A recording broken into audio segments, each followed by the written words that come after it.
So let's get into the presentation component, because you're not here to listen to me. So what we asked Hendrik to really talk about is cybersecurity really a problem? Now, probably in about the 1970s, cybersecurity wasn't, we wouldn't have had anybody sitting here in this room listening to us about cybersecurity. But Hendrik will share with you what is happening in South Africa and what is happening in Africa on cybersecurity. And as I said to you, as much fun as it is, and I never hack companies, just by the way. Let me just put a disclaimer on when I say you hack people is, the crucial part is what is happening and what are the trends that these guys that are expert in their fields are seeing in South Africa. Also, we know that on a daily basis, I use the word AI probably about 150 times at minimum. What is AI and how is that providing possible concerns about cybersecurity, and then right at the end also to talk about some red flags and some top tips. What is cybercrime?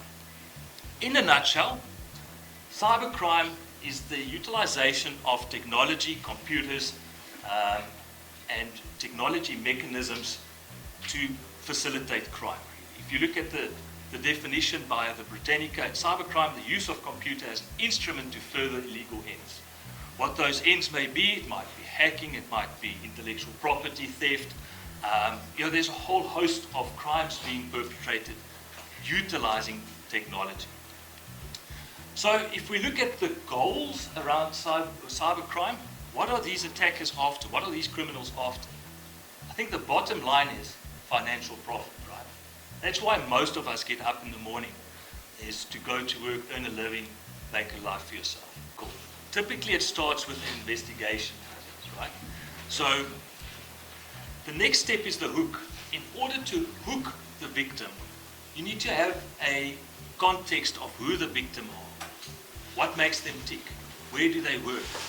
Because you need to tailor that hook to that individual. And that's where the investigation comes in. So typically these investigations would utilize things like OSINT, your social media accounts, etc., which also speaks to the dangers of having social media accounts and how much you put on those social media accounts. If you were to put on Facebook, I work for ABSA and I'm in the finance department or this, all of those type of information is being utilized to build a profile around it. I mentioned in the beginning, I like motorcycles. I race motorcycles. That's my thing. So an attacker will know, let's try and hook Hendrik with something related to motorcycles. Or cybersecurity is my other passion. So let's talk to him about cybersecurity. So that's the first part of these social engineering attacks, is really this investigation. Typically it would revolve around social media and other information that's publicly available to you. Second one is the hook. How do they hook you? How do they start the interaction with yourself to get to what we call the play stage? The play stage is where the actual attack occurs, and then ultimately we have the exit stage. This is where the attacker would clear the evidence, basically rid himself of any evidence, any association with yourself, and leave the party with your money or assets or identity, what the case ever may be. So, that first part, I'm not going to go into the investigation because we've already spoken about that. I think that's fairly obvious. But before we get to that hook, the individual, the attacker, needs to communicate, right? And the way they utilize to communicate, and typically this also forms part of the hook, is by means of phishing. So we all know phishing. That's those unsolicited emails that you get on a daily basis that asks you to go to this link or go to this, download this file or complete this form, etc. We all know phishing. Then there's another iteration of phishing. I'll skip that one. I'll go to whale phishing and spear phishing. They essentially relate to the same thing.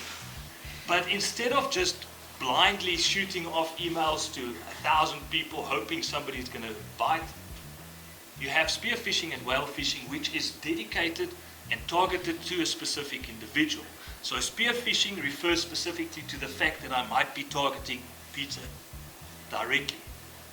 Whale fishing refers to typically your executives, etc. Big game fishing, as they call it. So if you're going after the CEOs, the CFOs, etc., that's what we refer to as whale fishing. Then we also have smishing and vishing, which includes other mechanisms of communication like SMSs, phone calls, etc. So these are the mechanisms that these attackers would typically utilize to establish communication with you as an individual. So let's look at some phishing stats. Okay? So email-based social engineering attacks over the last, during 2023, grew by 464%. That's huge. 1 out of 76, or 1.3% of received emails are malicious. And then also, phishing remains the #1 attack vector for organizations. We find that up to 90% of attacks, whether it be ransomware, any other attack, actually starts with an email to an organization. Cool. Typically it starts with an investigation, right? So the next step is the hook. In order to hook the victim, you need to have a context of who the victim are. What makes them tick? Where do they work? Because you need to tailor that hook to that individual. And that's where the investigation comes in. So typically these investigations would utilize things like OSINT, your social media accounts, etc., which also speaks to the dangers of having social media accounts and how much you put on those social media accounts. If you were to put on Facebook, I work for APSA, and I'm in the finance department or this, all of those type of information is being utilized to build a profile around you. I mentioned in the beginning, I like motorcycles. I race motorcycles. That's my thing. So an attacker will know, let's try and hook Hendrik with something related to motorcycles. Or cybersecurity is my other passion. So let's talk to him about cybersecurity. So that's the first part of these social engineering attacks, is really this investigation. Typically it would revolve around social media and other information that's publicly available to you. Second one is the hook. How do they hook you? How do they start the interaction with yourself to get to what we call the play stage? The play stage is where the actual attack occurs, and then ultimately we have the exit stage. This is where the attacker would clear the evidence, basically rid himself of any evidence, any association with yourself, and leave the party with your money or assets or identity, what the case ever may be. So, that first part, I'm not going to go into the investigation because we've already spoken about that. I think that's fairly obvious. But before we get to that hook, the individual, the attacker, needs to communicate, right? And the way they utilize to communicate, and typically this also forms part of the hook, is by means of phishing. So we all know phishing, that's those unsolicited emails that you get on a daily basis that asks you to go to this link or go to this, download this file or complete this form, etc. We all know phishing. Then there's another iteration of phishing. I'll skip that one. I'll go to whale phishing and spear phishing. They essentially relate to the same thing. But instead of just blindly shooting off emails to 1,000 people hoping somebody's going to bite, you have spear phishing and whale phishing, which is dedicated and targeted to a specific individual. So spear phishing refers specifically to the fact that I might be targeting Peter directly. Whale phishing refers to typically your executives, etc. Big game phishing, as they call it. So if you're going after the CEOs, the CFOs, etc., that's what we refer to as whale phishing. Then we also have smishing and vishing, which includes other mechanisms of communication like SMSs, phone calls, etc. So these are the mechanisms that these attackers would typically utilize to establish communication with you as an individual. So let's look at some phishing stats. Okay? So email-based social engineering attacks over the last, during 2023, grew by 464%. That's huge. 1 out of 76, or 1.3% of received emails are malicious. And then also, phishing remains the number one attack vector for organizations. If you look at the from field, where that email originated from, you'll see that it's not SARS. Even though some of the names, everything else might look like SARS, it's not. And those are the things that you need to look out for. When you receive an email, and this is regardless of whether you're expecting it or not, just do some quick checks. Check where is it from. Does the email address look correct? Does the from domain look correct? If you were to look at the body of the email itself, oftentimes it will say, click here to open.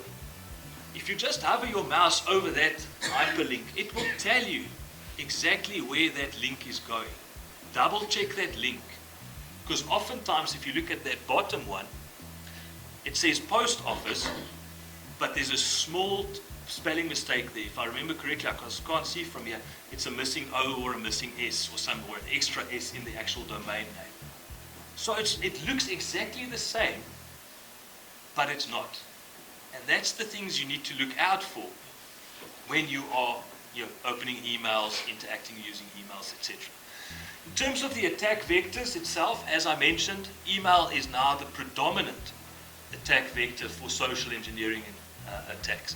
And, well, attacks in general, really. Where traditionally, if you look at 2018, malware was the key to get into organizations. They would get you to download something from the internet. Perhaps it's a keygen tool for your Office, or it's a cracked version of Office, or something to that effect. You download that file. That's the traditional way. But we've seen a gradual shift to actual email as the initial attack vector. To such an extent, as I mentioned, about 90% of cybercrime now originates or starts through email. I mean, it is crucial that, as Hendrik mentioned, people are, in most cases, the problem. So you travel all over Africa and other parts of the world. What do you see as skills gaps, and how can people really close these skills gaps, and what's going to happen from an education perspective to help organizations in this struggle? All right. Thank you, Peter. First of all, for having me here. And about your question, in terms of the skills gap, it's a very diverse and it's a very broad question, if you ask me, because it depends. So first of all, there are too many domains over there. And if I were to specifically talk about cybersecurity, it starts with the core, which is the red teaming and the blue teaming. So the attack and the defense, and then you go into VAPT, you go into network defense, you go into incident handling, response, so as you specialize. So there are too many domains, and I'd like to first go back to what Hendrik was saying. The first thing is the individual. So the greatest gap probably is in the awareness. So one needs to be made more aware. Secondly is, if you want to really right now skill people, and particularly in cybersecurity, then it depends on the kind of technical competence which you need to provide to those people. And that can be provided in many ways. First of all, at the tertiary level, the school leaver level, the undergraduate level, the graduate unemployed level, the employed people who now want to shift careers. So there is training available and skilling available at all levels. He talked about PC Council's certified ethical hacker. People started with that, and some of them were teachers in banks, and now they've made a career in cybersecurity. And it's not just about one particular course that you do. Then you start specializing. As I said, there are so many tracks in which you can work. So if you look at it specifically, one is technical competence. So that there's a huge skill gap today. There are about 3.5 million jobs which are vacant in cybersecurity, up for grabs. And you don't have enough skilled people. In South Africa itself, I understand there is 56 to 60% unemployed youth. That's the problem which we are having over here. At one end, you have people who are finishing school or college and they're not having enough jobs. At the other end, you just talked about how the world is under threat from cybersecurity. And the 9 trillion cybercrime which is happening across the globe. You don't have enough people to address or to take care of that problem. So that's a huge gap to fill. Now, to do that, what you need to do is have programs in place. When you say how do you address that, you need to have programs in place where you can skill people at each level. And there are various levels. First is just about awareness.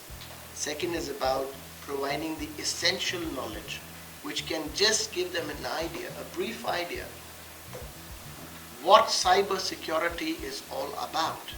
So that then they say, okay, fine, this is something which is of my interest, and they identify what route they want to take.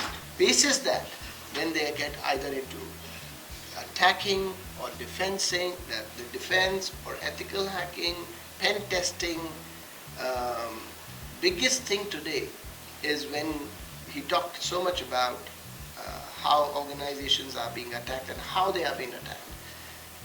About reputation management, he talked about NHLS, which got affected. I am personally aware of so many other organizations and departments in the last month itself who got attacked over here, because I work with some of the SOC centers here in South Africa. And it's so alarming that there aren't enough skilled people to take care of that. So the gap is enormous. It's an enormous gap, but there are programs which can be put in place.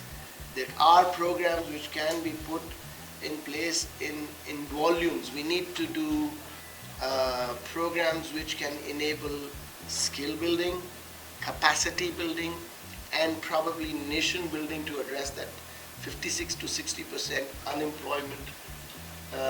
And that can be done in partnership with the government, at a school level, at the institution level, organization like Netcampus. I'm already aware of certain projects that you are into, which then enable the youth to get trained and get jobs. So probably that's just a very small speck in the large ocean. We need to have many more like that. There are learnerships going on. We need to have more and more cyber security programs within those learnerships. So there are various ways of doing that. The gap is huge, but we need to have more and more training at various levels to fill those gaps.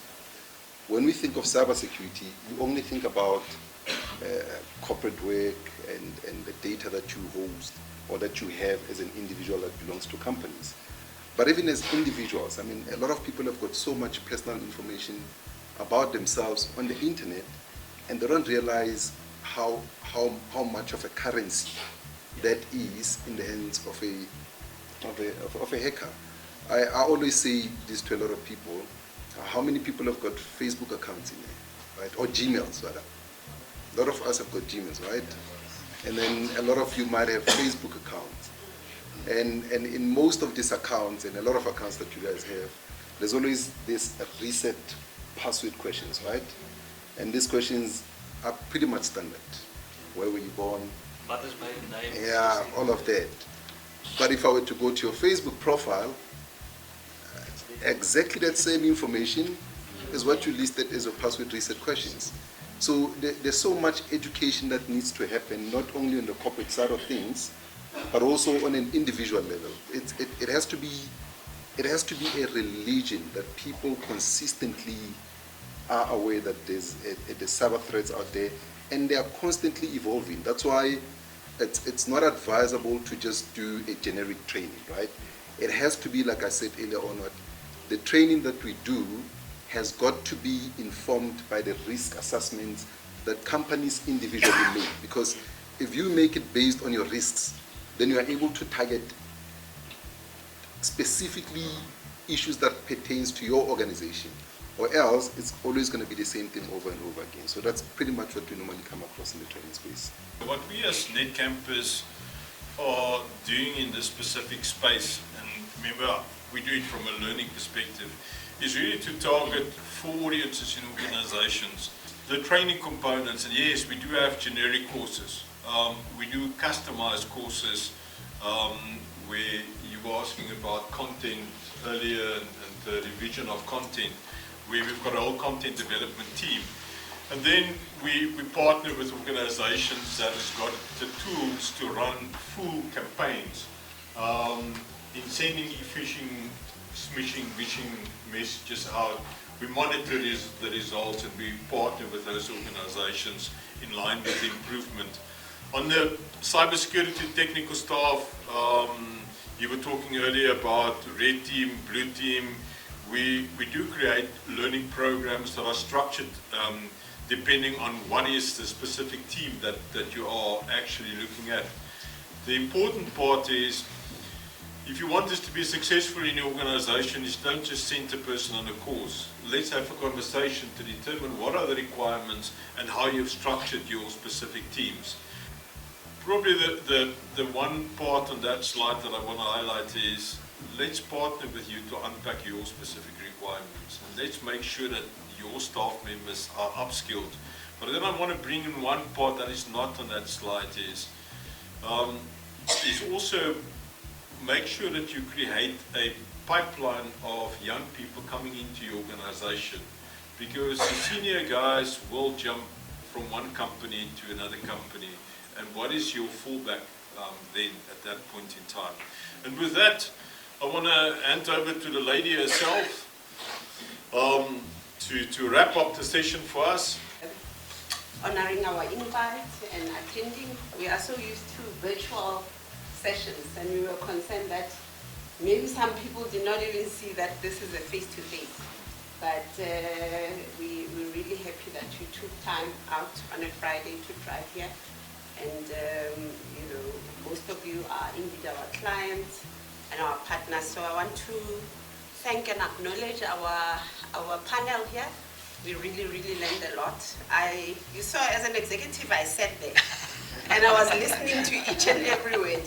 I think for me, some of the challenges is actually when it comes to my personal stuff, you know, because the phone and people saying you've got this, and then lately they link it to Telegram. You know that scam these days, and then they take over your Telegram and they do all sorts of things. So you're right that these things change every day, and you have to know what's current. So thank you so much, Hendrik, and yourself. He is an avid cricket lover, by the way. So when he's here, we bribe him and take him across the road to the empty stadium. But we know when we come out of there, there's things that we want out of him, and we get those things. Yeah, and thank you to our own internal experts, Silo and Peter. Always a pleasure to listen to you, to Mpo as well. I think we really have to also acknowledge some of the companies that are here, that are our partners and our clients. Well, Rendo is here, like Mpo acknowledged him earlier on. He's from Comtia, so all those, if you're an IT and entrant into the IT, obviously A+, N+, Security+, that's his portfolio. But I know eGov is here, I know TechX is here, Digital, they also an IT expert. We've got other clients from I think it's Azure Evolve and so on. We really thank you for your time. But what is important and what I was hoping Lunedi will do when you gave him the platform is that he will sneak that into his chat. Is that we indeed build pipeline for companies, and what we have been doing, for instance, for a particular program, is that we decided to take a number of streams and build pipeline into the industry for those certifications. So we do have, for instance, trained some people on Checkpoint. They did some introductory stuff, and then they did the CCSA and the CCSE. So if you're an organization and you need those skills, we've got them. And then on the EC Council side, we've got, they did ethical hacking and network defender. Again, if you need those, we've got those. On the cybersecurity side, from CompTIA, they did CISA and Pen Test and Security Plus. Again, if you need those, we've got them. The biggest challenge is just exposure and us allowing them access and trusting them enough that they won't be a risk. But we also do rely on advice from the industry on what is it that is needed, because we want to meet the demand and not produce skills for the sake of producing skills. So if you, for instance, need certain skills that we don't have, we're happy to engage so that when we do further rollouts, especially in the cybersecurity space, but in any other, whether it's ERP, cloud, and so on, we can also meet that need. Other than that, we do run a schedule of all these courses that were covered earlier on, and we can do assessments for you. I'm sure, I don't know who was very interested, I think it was you. And I said, I'm marking you. After this meeting, we're talking, because we need to understand your pain points. This is important for all of us, and so we can talk around how we can assist and implement those things to fill up the gaps. All in all, very grateful to have you here, and I'm sure we are going to be networking, so you are welcome to stay and network a bit, and after that we will also exchange numbers and make sure that we continue to engage on a business level going forward. Yes. So following the cybersecurity executive talk this afternoon hosted by Netcampus with a few partners, Checkpoint, EC Council, CompTIA, I would say that the event was quite fulfilling. Expectations were met. There were some good tips that were given around how to look out for malware, phishing, and smishing attacks out there. And the biggest tip that was given is around the password protection. For me, that was a good takeout, because that's where we miss it. You'll be exposed to multiple platforms where on the one platform you're giving out your information, and the same information is what you're using to secure your information on another platform. So for me, I think that really opened up my eyes for the sense of security, the type of information that you give out, and how to limit that information. Most importantly, always be on the lookout for phishing attacks. Look out for the URLs, the type of emails that they're coming from. The branding on that email also gives out information. But in overall, we had some good experts sharing some information around cybersecurity. There's no time for us to be sleeping. Always be on the lookout. Thank you. You know what I've picked up? The challenge that we have here in SA is the only act that we have around the cybersecurity. It's your POPI Act. Yes. And then the rest of the things like, software developed around that, they're not regulated and all that. So I think a push that we need to have is, you as the stakeholders or industry, Yes. can have a conversation with government to say, can we push for this? This is how we're going to elevate our country and also protect ourselves from all these, opportunities issues by addressing these areas. And once we have addressed them, then you can do your, that type of agreement that you don't just go to anyone. It should be the ones that, are legitimate and, they for the interest of the country. 100%. Besides just making money. Yes. So that conversation needs to happen, and the how to push it is through our eGov, because government is led by eGov and Department of they call it innovation and technology, which should be communication. And of course, also your the CETA. But then the CETA, remember, they are like an agent servicing the government. So that needs to happen, and I will also maybe elevate it to the department. Because I'm from economic development, through our DDG say that these are the things that I picked up during this workshop, and maybe we can put forward proposals to say, let's engage on this and push it. 100%. The cybersecurity session that we've just had was very informative. For me personally, when it comes to information security awareness and training, I got to learn a few tricks that I can use for my group that I'm inducting, especially when it comes to cybersecurity. I've learned a couple of techniques that I can use, especially to measure the effectiveness of the awareness that I'm doing.